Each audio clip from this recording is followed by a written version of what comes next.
बिस्मिल्लाहिर्रहमानिर्रहीम। Dear students, अस्सलाम वालेकुम। आज हमारा टॉपिक है ट्यूबरक्लोसिस। इससे पहले आपने मुख्तलिफ रिस्पायरेटरी डिसऑर्डर्स पढ़े और उन डिसऑर्डर्स का हमने सिम्टम्स, ट्रीटमेंट और काजेज़ और सारी चीज़ें पढ़ी हैं। अब नेक्स्ट जो हमारी एक बीमारी है ट्यूबरक्लोसिस, बहुत ही सीवियर, बहुत ही सख्त बीमारी है। अल्लाह ताला हम सबको इससे महफूज फरमाएँ। तो आते हैं ट्यूबरक्लोसिस की तरफ। ये क्या है? क्रॉनिक लंग बैक्टीरियल इन्फेक्शन है। तो ये बैक्टीरियल इन्फेक्शन लेकिन बहुत ज़्यादा क्रॉनिक सिचुएशन में होती है।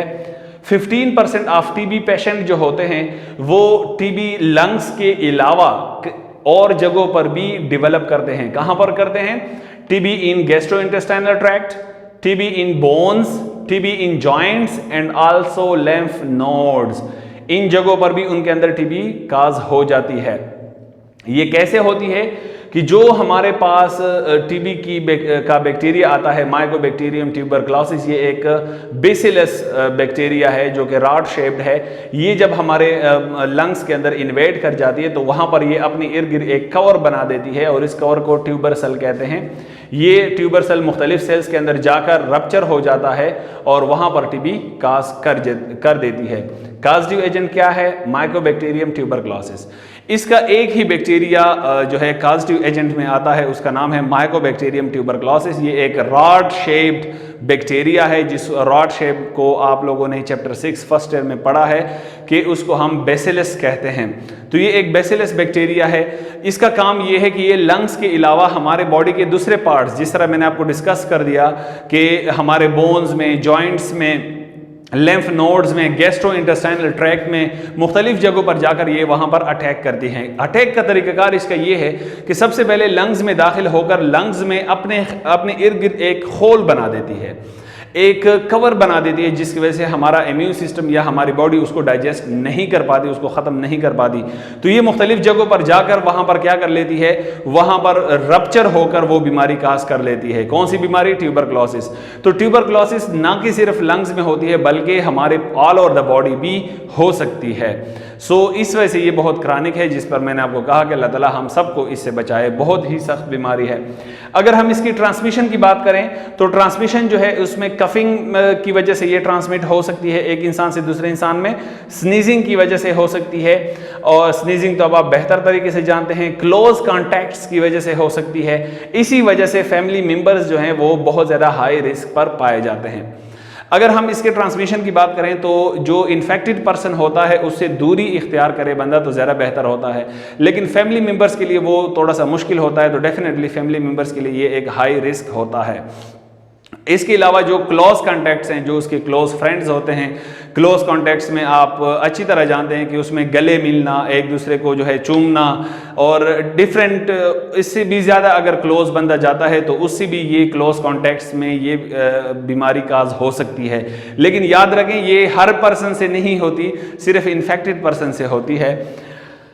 नेक्स्ट अगर हम बात करें रिस्क फैक्टर्स में क्या है? HIV इन्फेक्शन, जिसकी वजह से हमें ये बीमारी बहुत जल्दी लग सकती है। उसमें ये क्या है? HIV infection. अगर एक बंदा पहले से ही HIV का शिकार हो तो इसको ये बीमारी काज हो सकती है। एल्कोहलिज्म, एक बंदा पहले से अल्कोहल पी रहा होता है तो उसको ये बीमारी ज़्यादा काज होगी।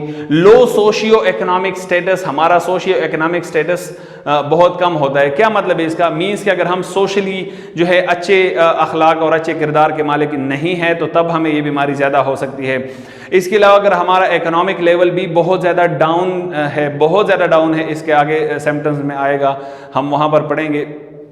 तो मतलब ये कि अगर हमारा रहन सहन ठीक नहीं है, हमारे अखलाक और किरदार ठीक नहीं है, या हमारा जो है सोशल जो इंटरेक्शंस होते हैं वो ठीक नहीं है, तो उस वक्त भी इस बीमारी के चांसेस बहुत ज़्यादा होते हैं। इसके बाद है माइग्रेशन। ऐसे मुल्क से माइग्रेशन करना जिसमें केसेस बहुत ज़्यादा होते हैं। जब आप माइग्रेट करते हैं तो आप अपने साथ ट्यूबरक्लोसिस को भी लेकर जाते हैं। इसके अलावा जो हेल्थ केयर वर्कर्स होते हैं, जो सेहत पर काम करने वाले डॉक्टर्स होते हैं या नर्सिस वगैरह, उनको भी ये बीमारी काफ़ी ज़्यादा काज हो सकती है। उसकी रीज़न ये होती है कि वो direct in touch with that patient होते हैं। जिस तरह आपने कोरोना के केसेस में भी देखा है कि कोरोना वायरस के केसेस में डिफरेंट डॉक्टर्स और नर्सिस को भी ये बीमारी हो गई है। तो उसकी रीज़न यही होती है कि वो पेशेंट्स के साथ इन डायरेक्ट कॉन्टैक्ट होते हैं, तो जितना ज़्यादा आप पेशेंट के क्लोज होंगे उतना ज़्यादा आपको ये बीमारी के चांसेस ज़्यादा होते हैं। नेक्स्ट अगर आप देखें होमलेसनेस, अगर एक बंदे के पास घर नहीं है और वो कोई ऐसी फैमिलीज भी होती हैं, आपने देखा होगा, जो कि रोड्स या फुटपाथ वगैरह पर सोते हैं, वहाँ पर रहते हैं, तो उनके अंदर ये बीमारी ज़्यादा काज हो सकती है। इसके अलावा क्राउडेड लिविंग, कुछ घर ऐसे होते हैं, अक्सर हमारे मिडिल स्टैंडर्ड या उससे भी लो स्टैंडर्ड में हम क्या करते हैं कि हम एक रूम में पूरा जो है ख़ानदान वो सोता है, तो ऐसी सूरत हाल में फिर क्या होता है, ये इस बीमारी के चांसेस काफ़ी ज़्यादा हो जाते हैं। नेक्स्ट अगर हम बात करें other diseases, then weakness that weakens the immune system, कुछ ऐसी बीमारियां जिन्होंने पहले से आपके इम्यून सिस्टम को वीक किया होता है, तो उस वक्त भी इसके लिए अटैक करना, माइकोबैक्टीरियम ट्यूबरक्लोसिस के लिए अटैक करना बहुत ही ज़्यादा आसान हो जाता है और हम आसानी से इसका शिकार बन सकते हैं।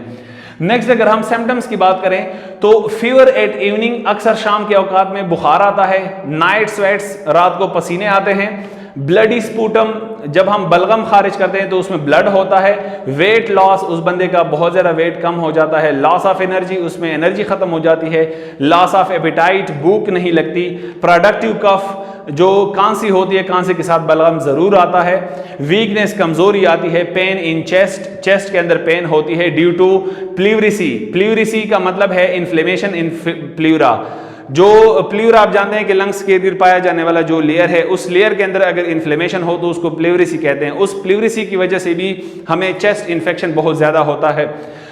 नेक्स्ट 10% विद माइकोबैक्टीरियम ट्यूबरक्लोसिस, ऐसे 10% लोग होते हैं जिनको ये बीमारी जो है वो माइकोबैक्टीरियम ट्यूबरक्लोसिस की वजह से डायरेक्ट लग जाती है। 90% ऐसे लोग होते हैं कि जिसके अंदर ये बेसिलस के फॉर्म में डॉर्मेंट तौर पर पाया जाता है। डॉर्मेंट मीन्स जो कि फाल नहीं होता, काम नहीं करता, खामोशी से पाया जाता है, कई सालों तक इसके अंदर खामोशी से ये पाया जाता है, उसके बाद वो छोटे छोटे इन्फेक्शन काज करके उसको मजीद बीमार कर देता है। मीन्स के 90% जब हम इसका शिकार बनते हैं तो वो कुछ यूं बनते हैं कि ये माइकोबैक्टीरियम ट्यूबरक्लोसिस जो है एक आम बेसिलस शक्ल में, एक आम राड शेप की शक्ल में डॉर्मेंट हालत में हमारे बॉडी में मौजूद होता है, कहीं न कहीं पर मौजूद होता है।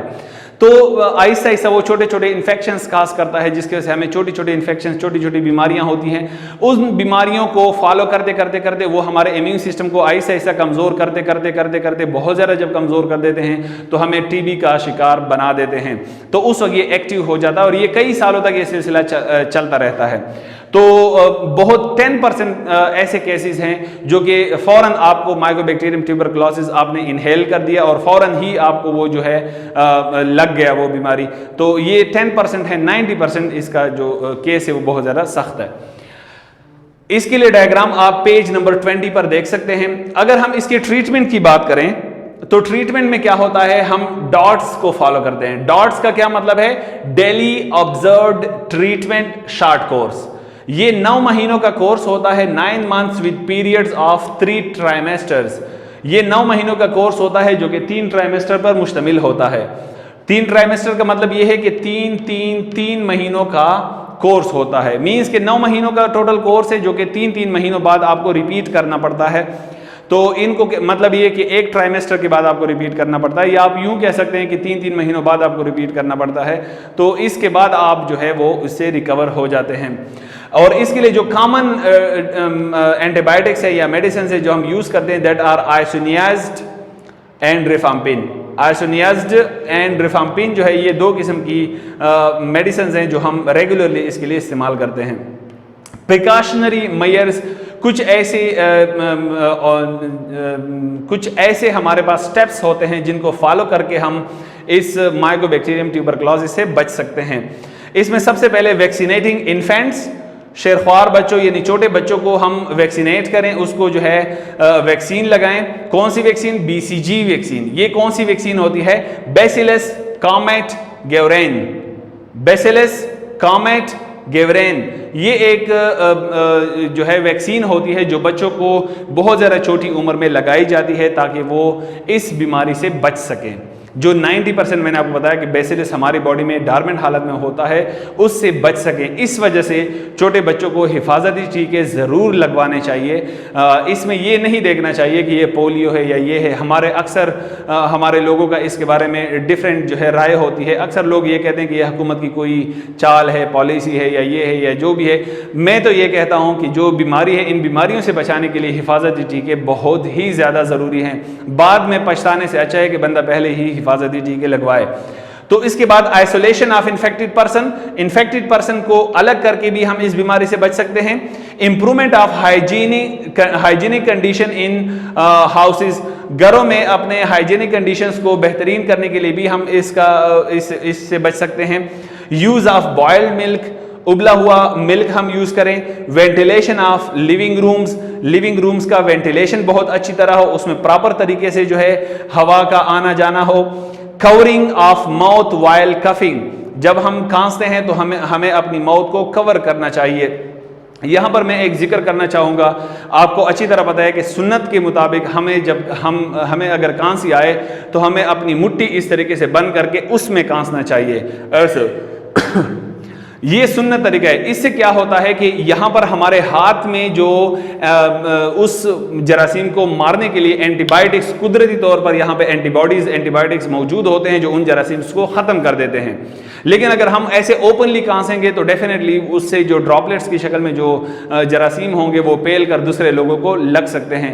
तो कभी भी आप देखें, जब हम सुन्नत के मुताबिक चीज़ों को फॉलो करेंगे या इस्लाम को अपने लाइफ में जितना ज़्यादा हम इंक्लूड करेंगे उतना ज़्यादा हमें आसानियाँ होंगी। तो नेक्स्ट जो अगर हम बात करते हैं, अवॉइड स्पिटिंग इन ओपनली जो है थूकना मना होता है। अक्सर आपने हॉस्पिटल में देखा होगा, लोगों ने लिखा होता है कि यहाँ पर थूकना मना है। बिल्कुल ओपनली थूकना नहीं चाहिए। अगर घर में भी हो, एक छोटा सा डस्टबिन रखना चाहिए उसके लिए, उसमें बंदा थूकता रहे। या इसके अलावा जो है एक ऐसी जगह पे हो जहाँ पे लोगों का आना जाना कम हो, मीन्स वॉशरूम हो गया, कमोड हो गया, वहाँ पे आप थूक सकते हैं। तो ओपनली नहीं थूकना चाहिए, इस चीज़ को अवॉइड करना चाहिए। जब इस प्रिकॉशनरी मेयर्स को हम फॉलो करेंगे तो इंशाअल्लाह ताला हम इस बीमारी से बच सकते हैं। अगर आपका कोई क्वेश्चन हो तो हमसे पूछ सकते हैं। Thank you so much. अल्लाह हाफिज़।